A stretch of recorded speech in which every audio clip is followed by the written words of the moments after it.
Welcome, listeners. I'm very excited to have you here today. I have the beautiful Victoria Kirilloff with me, and I have to let you know I don't care if you're getting divorced or not.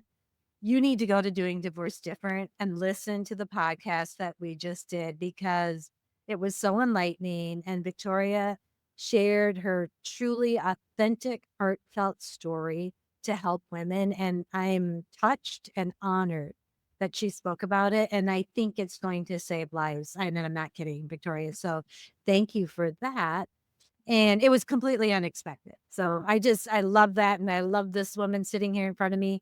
And the reason that I wanted Victoria on Saddle Up Live is because I see her as such a strong woman and she's so good with finances. She's a financial expert. We'll have all her information in the show notes. And like I said, you can listen to Doing Divorce Different. She helps people through life transitions. And I feel like getting older is just a life transition.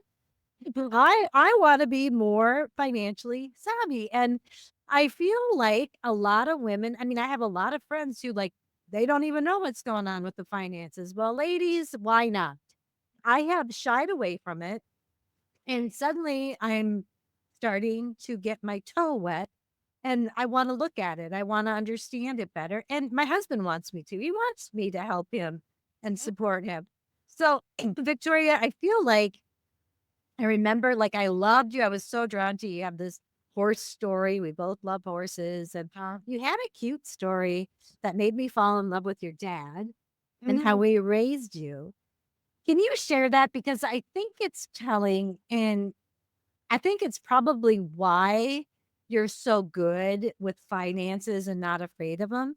And that doesn't mean that, an old grandma dog can't learn something from it. So can you share that story? Yeah, it was my pleasure. I am standing on the shoulders of a giant, and my father, man, he was ahead of his time, and he knew that. Well, to begin with, he was a Russian nuclear engineer that worked for the CIA during the Cold War. Wow. I don't know if I knew that either. Seriously, like out of like a John Carr novel. He was Yeah. just the most amazing man, and he had moved to the private sector by the time I was born and developed a type of train brake. And so he met my mom in Nebraska as he was selling to the Union Pacific, and he had me later in life. He was about 50 years old, and my mom and I essentially we I had the wonderful experience of being raised at his knee, and my dad's goal was for me to really take over the family's engineering and manufacturing business. But I was the only girl and I was the only child, and so he was very invested in me becoming a numerical communicator. And so I was in his board meetings and I was watching him, how he would negotiate with his clients and deal with the obstinate but brilliant engineers and the bottom line driven executives. And they all had very domineering personalities. But the way Papa would make deals and come together was by focusing on the financial facts. And he would always say, Victoria, if it cannot be expressed in numbers, it cannot be expressed at all. Gosh, yeah, it used to drive me nuts. Yeah. But now I say it all the time. Yes. And so, um, this was just in our household, everything was related to some type of like mathematical operation. So, as a kid, I was horse crazy. I mean, I still am. But I had right around the time I was 8 years old, I had worn my parents down and I had been begging for a horse. And my father said, okay, kid, if you want a horse, I would like you to conduct a life cycle cost analysis. That's so crazy. And for you guys out there who don't have horses, the horse is just the cheapest part of the whole thing. I mean, they're not like a motorcycle that you can turn off. They continue to eat, and Mhm. the vets are going to come out, and there's going to be a very hefty vet bill. So you have to be aware of just how much a horse is going to cost. Otherwise, you can end up in a negative financial situation. So my dad said, do the cost analysis. And I said, okay, that's not a no. So my mom took me around to the barns and I scribbled down all of the information.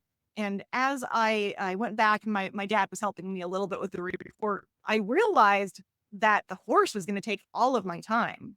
So I asked my father to help me calculate how much money we were spending on all of my activities. And my mom had me in like tap, piano, voice lessons, acting lessons. I had lacrosse. I mean, it was nuts. I was a very organized kid. And I realized with the horse, we weren't going to have time for that anymore. So it would make sense if we reallocated those funds to the pony instead. And yeah, it was still going to cost some money, a lot of money, but it was doable.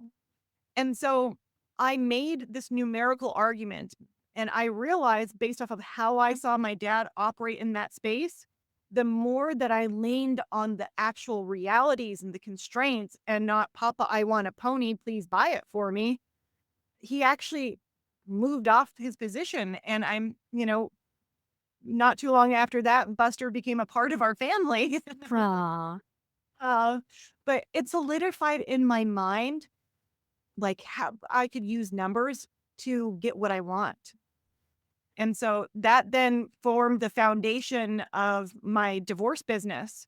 It's how I extracted myself out of a very abusive situation with my ex, who I call Voldemort. But, you know, as you were talking about earlier, Lisa, a lot of women have been held outside of the financial operations. Either it's how their family set up or it's just kind of how the cards lay. And my parents had a very traditional marriage where my dad worked and my mom, up until I was 10, stayed at home with me. And my dad realized that, you know, my role as being head of household, essentially, when he was gone, was to be the financial communicator between my parents and their advisor, my mom and their advisor. So not only did my dad have me in board meetings, I was also being inundated with information and how to manage the family assets after he passed away. So this, I never really thought I would have to use it so soon. But my dad was 50 when he had me. And when Yeah. I'm 25 years old, he suffered a catastrophic stroke and it was so debilitating. He survived for 12 years after that. And it was so hard but to watch, but he never lost his indomitable personality and he always had a smile on his face. Mhm. But part of this was very challenging because the second financial report I wrote was on long-term care insurance as a kid. Yeah. And my dad knew that he was going to step on God's bus before my mom and there was going to who knows what he was really exposed to while working for the government and he Right. just was concerned, and so he had me at his knee researching out and these life insurance policies, or sorry, long-term care insurance policies. And I took the information to our financial advisor with my mom, and we sat together and we talked about it. And our advisor, he said, "This is cute, Victoria. You have enough money, though. Your parents can self insure. So let's take the money and throw it into a real estate investment trust instead." So my parents went with him thinking that he was looking out for our best interest. And it wasn't until I became a financial advisor that I realized this dude wasn't even licensed to sell insurance products. And he was only concerned about his bottom line. And it's a very common, unfortunate belief in this industry and financial advising to view your client's money as your own. Mhm. That blows my mind. And so when he looked at my parent situation, um, he saw the money that would have gone to that insurance policy as reducing his overall commissions. And my family was grossly unprepared for that day when I was 25, when my dad suffered that stroke. It was just supposed to be routine surgery, and he was never the same. And so not only did I have my dad's businesses to run after his stroke, I also had the operation surrounding the health costs. And my mom was, she was so broken by seeing her husband go through this that she couldn't get out of bed. Wow. And I mean, my dad knew that, my mom has other talents and money management is not one of them. So I was trained to step into his shoes. And thank God that he had prepared me. Um, it was still very hard, and thank goodness they had resources. But this transition was made so much more difficult because that advisor was only invested in their was only concerned about their investments.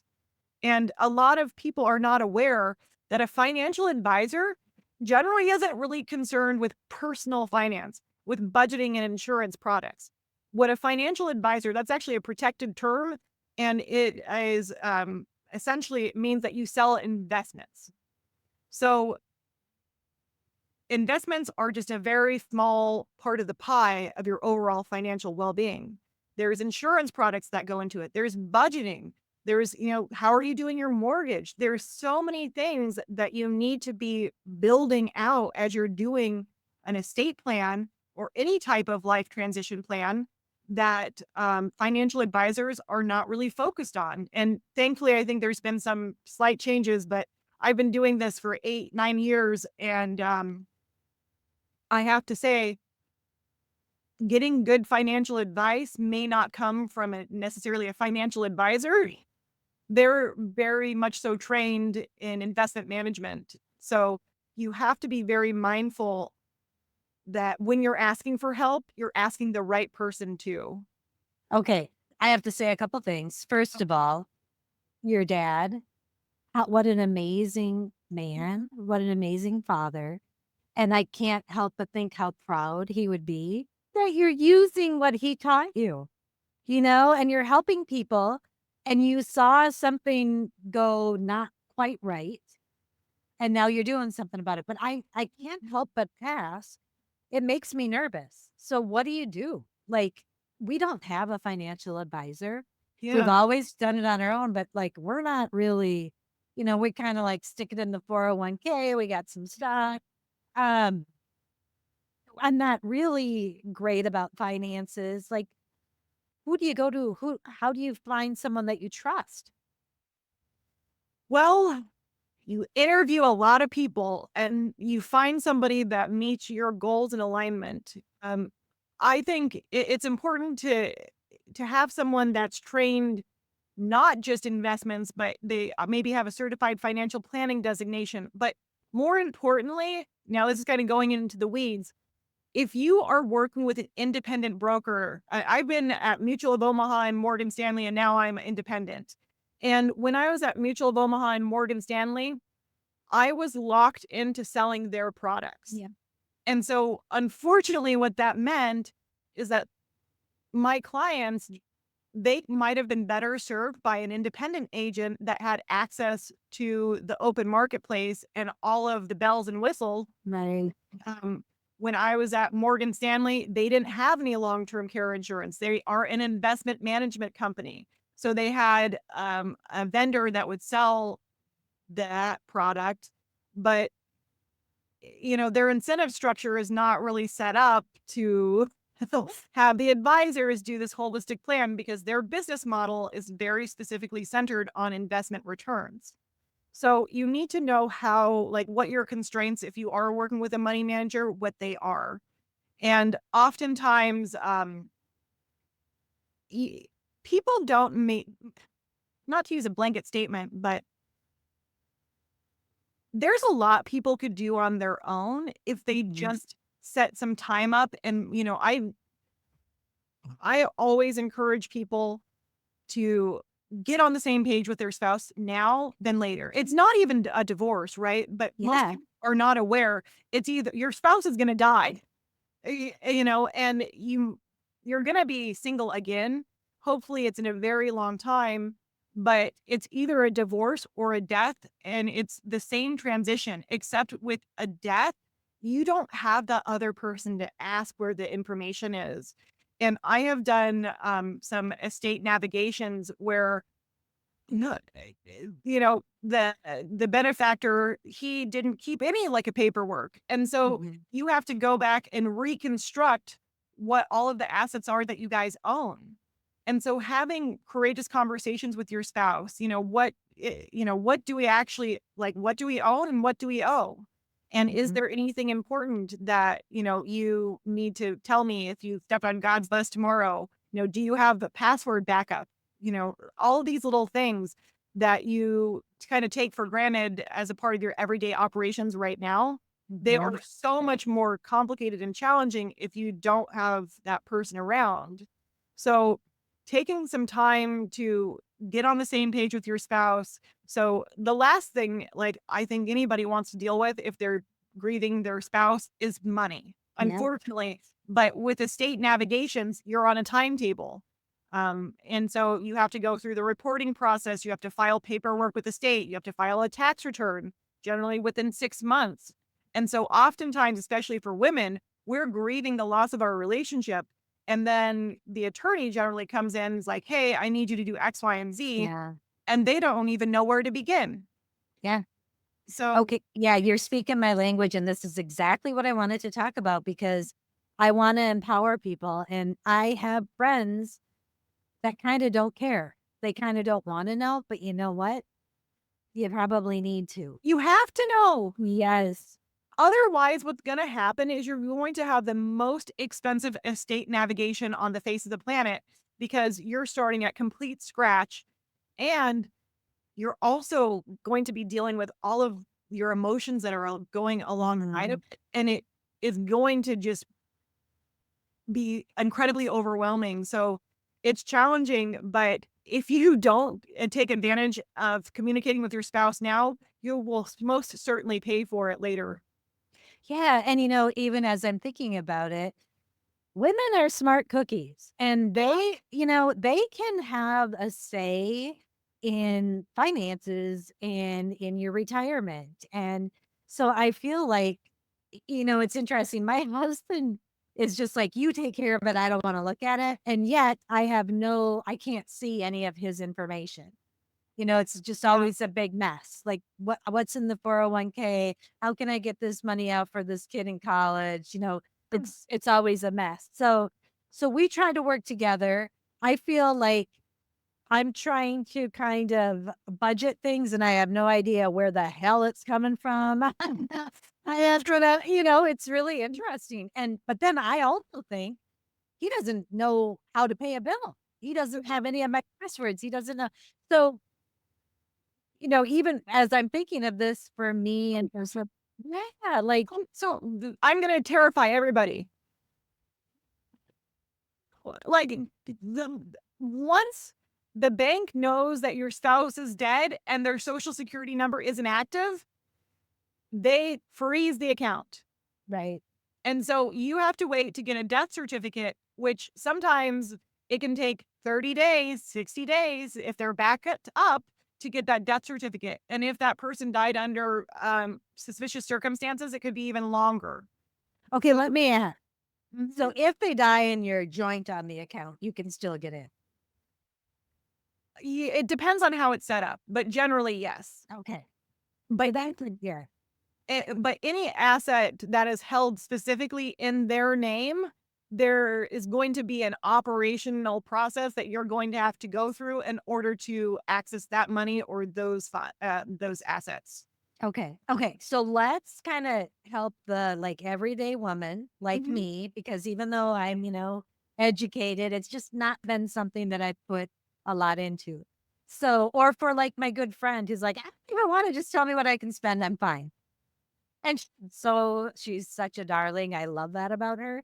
But so let's say we're going to start looking into this more. And like I said, I have a little more information. So what I have started doing is I send my husband a report on, because I'm like, I need you with me on this. I don't want to, I want to know. So this is what we have. This is what we're spending. This is what's coming up.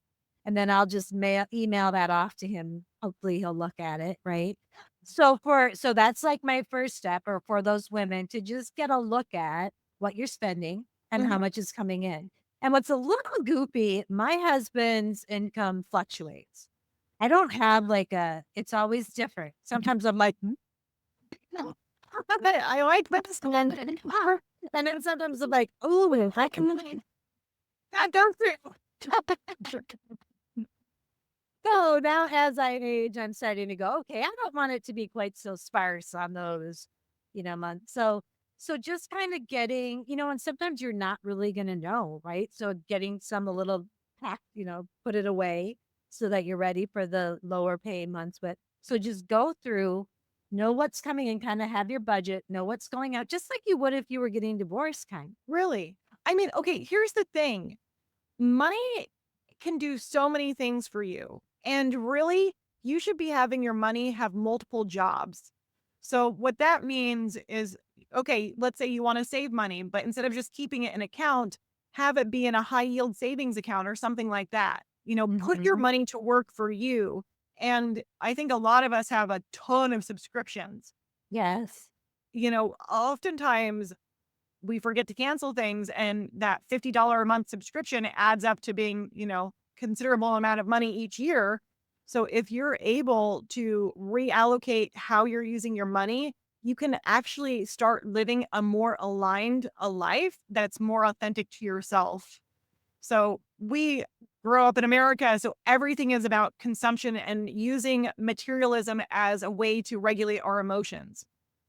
If Right. you are aware of that, for me, when I was dealing with Voldemort, I had a closet full of black bags. And it was because I was so miserable with him that I was looking for positive dopamine sources. And that Mhm. came in the form of the mall. So I would go buy myself a black bag and it, made me happy for those 15 seconds. But then I put it Mhm. right next to an almost identical bag next to it. So Yeah. it wasn't until one day I walked in and I'm like, "Oh my god, this is like a mausoleum to all of my feelings, all of my repressed emotions. This is where they are, perfectly coordinated in all these bags." I see my baggage. Oh my gosh. Okay. Okay. So you're this is what I like too, Victoria, is you're so positive. With the things that you say, and there was something else and I can't remember, but you said money can do so many things for you. Let's start holding on to that belief instead of I'm so afraid. I don't want to spend it. I don't, So I like that. I like that positive mindset. Well, and it really, like, goes down to our childhood trauma, right? This impacts your relationships and divorce, but also it impacts how you use money.